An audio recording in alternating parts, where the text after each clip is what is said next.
행복한 교회 승리하는 성도 여러분, 오늘도 예수님의 은혜가 여러분들 가는 곳곳마다 넘쳐나기를 기도합니다. 누구나 같이 하루에 성경 한 장 읽고 묵상하고 5분 메시지 같이 나누고 또 30분 각자의 처소에서 기도하는 153 경건의 시간에 오신 것을 환영합니다. 하나님께서 우리에게 선물로 주신 이날 10월 6일 금요일 순서입니다.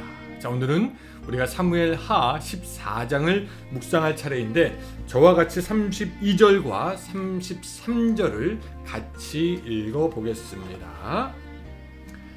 압살롬이 요압에게 대답하되 내가 일찍이 사람을 내게 보내 너를 이리로 오라고 청한 것은 내가 너를 왕께 보내 아뢰게 하기를 어찌하여 내가 그술에서 돌아오게 되었나이까 이때까지 거기에 있는 것이 내게 나았으리라 하려 함이로라. 이제는 내가 나로 하여금 왕의 얼굴을 볼 수 있게 하라. 내가 만일 죄가 있으면 왕이 나를 죽이시는 것이 옳으니라 하는지라. 요압이 왕께 나아가서 그에게 아뢰매 왕이 압살롬을 부르니 그가 왕께 나아가 그 앞에서 얼굴을 땅에 대어 그에게 절하매 왕이 압살롬과 입을 맞추니라. 아멘.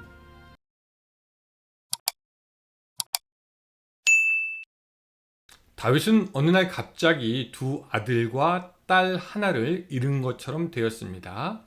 다말이라는 땅은 자신의 오라버니에게 감당할 수 없는 모욕과 수치를 당하여 살게 되었고, 또 암논이라는 맏아들은 자신이 여동생을 욕보이고 그 대가로 살해당했고, 압살롬이라는 놈은 자신의 형을 죽이고 도망가서 망명 생활을 하고 있었기 때문입니다.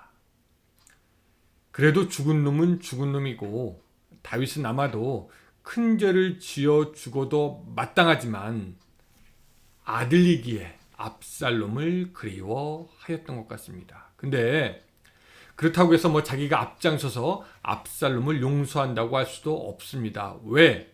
잘못을 한 놈이 와서 잘못을 했다고 용서를 구해야 용서가 되는 건데, 압살롬은요, 자기에 대한 용서, 자기의 잘못에 대한 용서를 구하지도 않았고, 다윗이 그런 압살롬에게 용서한다고 오라고 할 수도 없는 노릇이지요. 오라고 하고 싶지만 또한 오라고 하지 못하는 그 다윗의 압살롬을 그리워하는 그 마음, 요압이 눈치를 챕니다. 그래서 요압이 압살롬을 데리고 오게 할 꾀를 냅니다.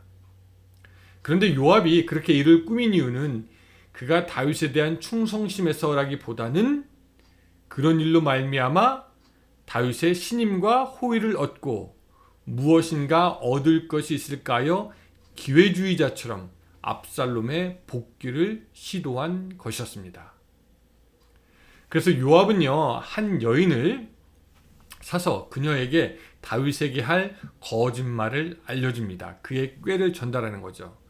다윗의 정의로움과 동정심을 유발해서 그녀의 거짓 상황을 말하게 하고, 그래서 압살롬을 불러들이는 것이 좋다고 귀뜸하게 하려고 하는 것입니다. 오늘 본문은 다윗이 그 여인의 사정을 들어주는 것으로 시작이 됩니다. 근데 말씀드렸다시피 그 여인은 진짜 여인도 아니고 과부였다는 것도 거짓이고, 아들 둘이 있는데 들에서 싸우다가 하나가 죽었다는 것도 거짓이고, 또 자신의 아들이 죽을 위험에 빠져 있다는 것도 다 거짓말입니다. 그 여인의 거짓말, 그리고 요압의 권유, 그리고 아비로서 죄인된 아들 압살롬을 그리워하였던 다윗. 그래서 다윗은 요압에게 압살롬을 불러오라고 합니다. 그런데 말입니다. 문제는 여기서부터 발생하게 됩니다. 다윗은 그술에서 망명하던 압살롬을 다시 예루살렘으로 부르지만 바로 그를 보지는 않습니다. 그것은 어쩌면 아직은 압살롬을 용서할 준비가 안 되었을 수도 있고, 또 압살롬이 먼저 나와 자기의 죄를 깨닫고 아버지에게 용서를 구하기를 바랬기 때문에 그랬을 수도 있습니다. 어쨌든 다윗은 압살롬을요 2년 동안 보지 않습니다.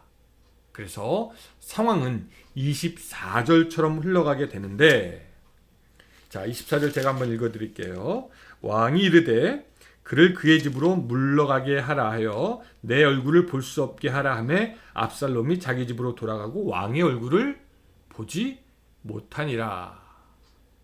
그래서 압살롬은 2년 지나도록 다윗 얼굴을 보지 못하고 그저 자기 집에 자택연금처럼 그렇게 있게 됩니다.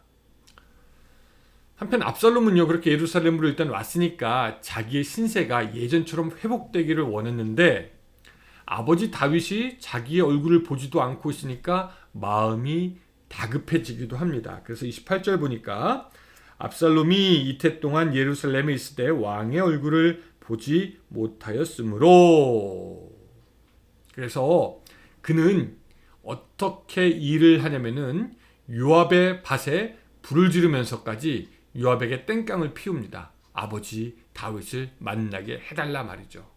빨리 아버지를 만나게 중간에서 중재를 좀 하라는 겁니다.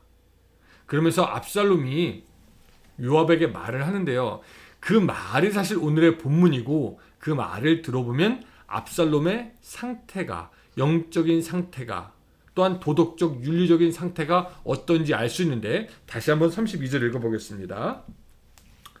압살롬이 요압에게 대답하되 내가 일찍이 사람을 내게 보내 너를 이리로 오라고 청한 것은 내가 너를 왕께 보내 아뢰게 하기를 어찌하여 내가 그술에서 돌아오게 되었나이까.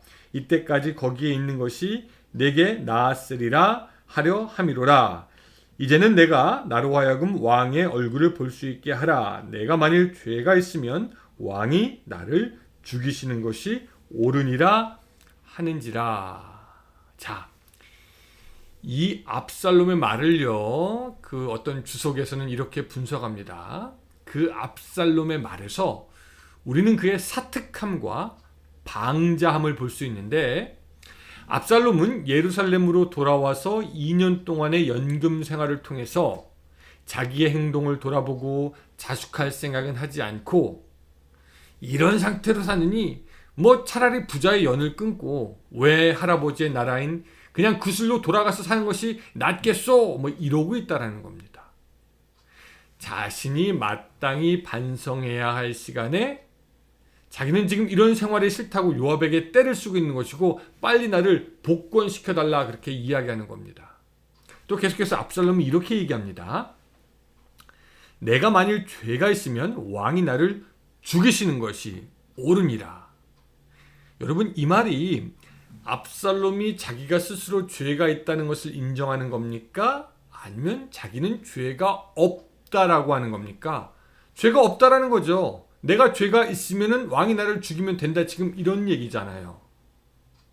압살롬은 지금까지도 자기의 죄를 인정하고 있지 않는 모습을 보이는 것입니다. 그리고 결국 압살롬은 어떻게 되냐? 오늘이 아니라 이제 우리가 다음 주 월요일에 살펴보겠지만 15장에 가서 자기 아비 다윗을 반역하게 되는 것을 우리가 보게 되죠. 자, 그럼 오늘 본문에서 우리가 깨닫는 것은 무엇인가? 여러분, 죄는 자르지 않으면 자란다는 겁니다. 죄는 자라지 않으면 죄는 자라게 된다는 것이죠. 요압의 계략으로 다윗이 압살롬을 부르는데 거기에는 아무런 훈계나 징계가 없습니다. 다윗은 그저 압살롬을 받아들이고 예루살렘 집에 가서 살게 하되 그를 보지도 않습니다. 죄에 대한 정확한 지적과 징계가 없으므로 그 압살롬의 마음이 사실 교만해지기 시작하는 거죠. 그래서 압살롬은 거기에 있는 것이 낫겠다, 내가 죄가 있으면 왕이 나를 죽이는 것이 맞다라고 하면서 아버지가 그나마 그를 예루살렘으로 부른 것에 만족하지 않고 마치 죄가 없는 사람인 것처럼 뻔뻔하게 행동하고 있습니다. 그리고 말씀드렸지만 자기의 형을 죽이고 자기의 아버지까지 누르고 일어서려고 하게 되는 것이죠.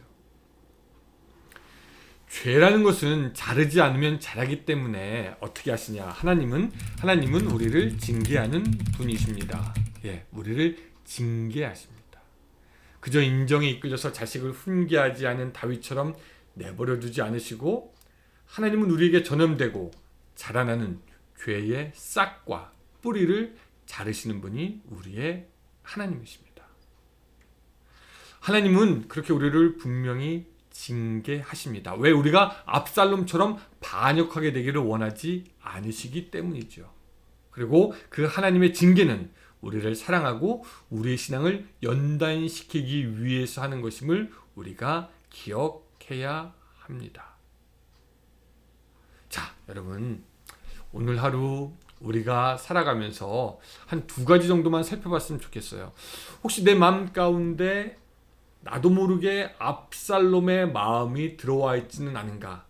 내가 죄를 지었는데 그 죄를 잊어버리고 뻔뻔하게 그렇게 죄 없는 사람처럼 행동하지는 않은가?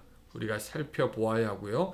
2번째, 나의 죄의 지음으로 인해서 내가 지금 하나님께 징계를 당하고 있지 않는가? 여러분, 하나님께서 징계하실 때 우리는 그것을 인내로 받아들이고 아버지께서 아들을 징계하는 것처럼 받아들여 그것으로 하나님을 더욱더 신뢰할 줄 알아야 합니다.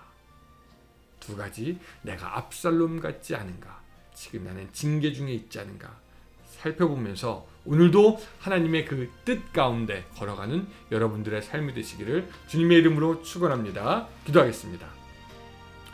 사랑의 하나님, 오늘도 우리가 살아가면서 하나님의 뜻을 기억할 수 있도록 주여 도와주시고 혹시 우리들 마음 가운데 어딘가에 압살롬과 같은 마음이 있지는 않은지 생각해보게 하시고 또한 우리가 지금 징계 가운데 있다면 그 징계를 믿음으로 감사함으로 받아들이는 우리의 삶이 될 수 있도록 도와주시옵소서. 이번 한 주도 그래서 그렇게 하나님의 뜻 가운데 걸어가는 한 주가 되게 도와주시옵소서. 예수님의 이름으로 기도드리며 아멘. 네, 감사합니다. 여러분, 오늘도 좋은 하루 되시기 바랍니다. 안녕히 계세요.